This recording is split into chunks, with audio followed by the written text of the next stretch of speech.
Друзья, всех приветствую на своем канале. Сегодня буду собирать и красить большую, мощную, тяжелую модель карьерного самосвала БелАЗ в 43-м масштабе. Один только кузов весит практически полкилограмма, вот такие большие здесь колеса и вот столько всего деталей. Мне понадобится клей для АБС пластика. Сборку начал с двигателя, наношу клей и соединяю две половинки между собой. Таким же образом собираю другие отдельные агрегаты и навесное оборудование. Вот так это пока что выглядит. Навешиваться это все будет на раму, которая тоже из металла, так же как и мосты. Поэтому понадобится суперклей. Сначала собрал задний мост, выглядит он в собранном виде вот так. А на передний мост сначала накидываю рулевую тягу, колеса будут вращаться, закрепляется все с помощью вот такой заклепки. Сначала вставляю и потом с помощью плоскогубцев запрессовываю. И колеса поворачивают. На нижнюю часть кузова устанавливаю опрокидывающий механизм, фиксируется он также с помощью заклепки, и кузов можно будет запрокинуть. После сборки разбираю модель на отдельные части, я их не склеивал. Вот так выглядит кабина, и ее тоже разбираю, для того, чтобы было удобнее красить. Но для начала модель необходимо загрунтовать. Цвет пластика черный, поэтому перекрываю его белой грунтовкой, чтобы черный цвет впоследствии не поменял оттенок базовой краски. Красить буду тоже из баллона. Мне прислали целый ящик краски. Вот эти цвета понадобятся мне для модели БелАЗа. Это акриловая краска Босни, и в качестве базового цвета будет лимонный желтый. Короткими пшиками наношу ее на модель. Для маленьких деталей хватит одного пшика с каждой стороны. Баллон держу на расстоянии 20 сантиметров, и для начала стараюсь перекрыть труднодоступные места, а уже потом покрываю всю поверхность. Главное не переборщить со слоем, и получится классный результат. Ссылку на эту краску я оставлю в описании.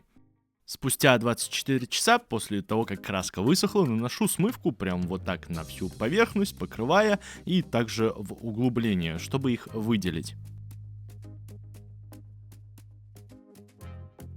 Разбавителем после высыхания убираю все излишки, оставляю смывку только в углах. Кабина будет двухцветной, малярной лентой, перекрывая полностью желтый цвет, который до этого выкрасил с верхней и с нижней стороны. Цвет называется «Синяя река», и синими здесь будут поручни, лестницы и бампер. После того, как краска немного подсохла, убираю аккуратно весь скотч. Вот что получается. Колеса. После того, как диски окрашены, накидываю на них шины, покрасил их в разный цвет, а задняя пара колес двойная. Дальше декали, на модели будет их немного, вот такая надпись «Негабаритный груз» на бампере, номер 7 сбоку на капоте, и приборная панель выполнена тоже декалью. Подготовлю содержимое кузова, это вот такие крупные колотые камни. Разложил их на поверхности и крашу в светло-серый цвет сначала с одной лицевой для меня стороны. Дальше переворачиваю на противоположную сторону и крашу их уже в темно-серый цвет, вот так под углом. А перевернув на обратную, крашу сверху в белый цвет. Так камни будут выглядеть объемнее. В кабине будет водитель, покрашу его очень просто, вот такие цвета мне понадобятся. Для начала крашу лицо в телесный цвет. Дальше в светло-серый крашу кофту. Очень яркая жилетка флуоресцентно-оранжевого цвета. И светоотражающие полоски на этой жилетке прорисовываю белым цветом. Крашу джинсы и сапоги.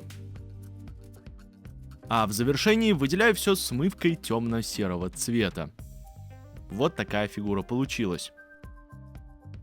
Пигменты и краска цвета темной ржавчины, губка с одной стороны очень грубая, разрезаю ее для начала на полоски и после на маленькие квадратики. В акриловую краску в соотношении 50 на 50 добавляю пигмент и разбавляю все это водой. С помощью всего этого буду делать сколы краски, преимущественно на нижней части модели. Также с помощью этой губки можно сделать тонкие царапины.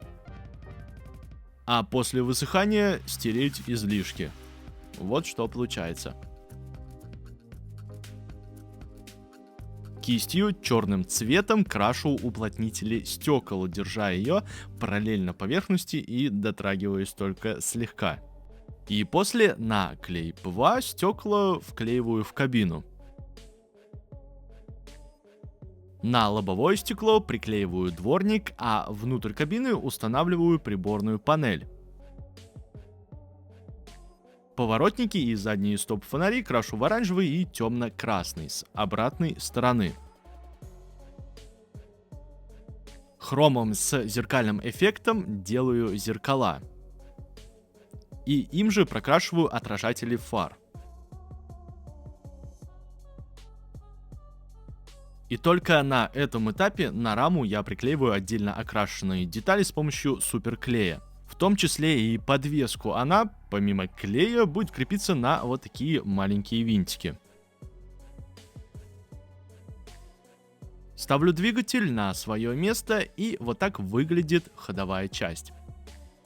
Для начала сажаю пилота корабля на кресло, приклеиваю его на ПВА, и после уже сверху устанавливаю кабину на свое место.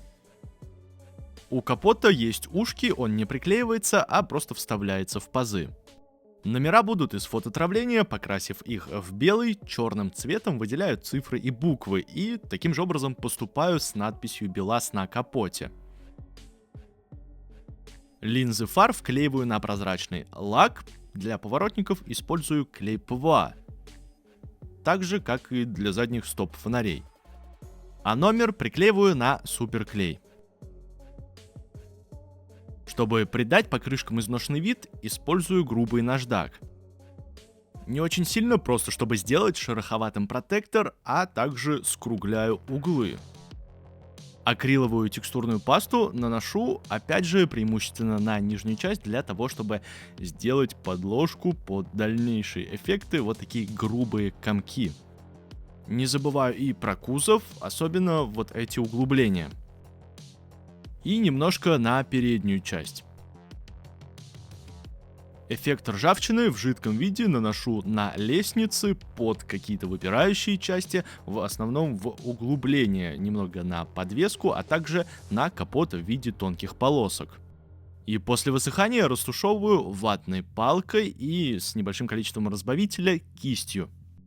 Беру темные и светлые пигменты и акриловую смолу. Светлый пигмент немного затемняю, добавляю туда акриловую смолу и, разбавив все это водой, наношу финишный слой грязи на поверхность. Воды добавил достаточно много, чтобы слой получился тонкий, и вот эта смесь как бы цепляется за предыдущий слой, за акриловую пасту. И мне необходимо просто вот так грубо все нанести, а пигмент осядет сам, там, где это нужно. В сборе модель весит более 1 килограмма. Мне хотелось оставить модель не слишком убитую, чтобы вот этот желтый цвет был виден, но при этом нанести немножко грязи, чтобы показать, что машина все-таки рабочая. Пишите свое мнение в комментариях, смотрите другие мои ролики, подписывайтесь на канал и до скорых встреч.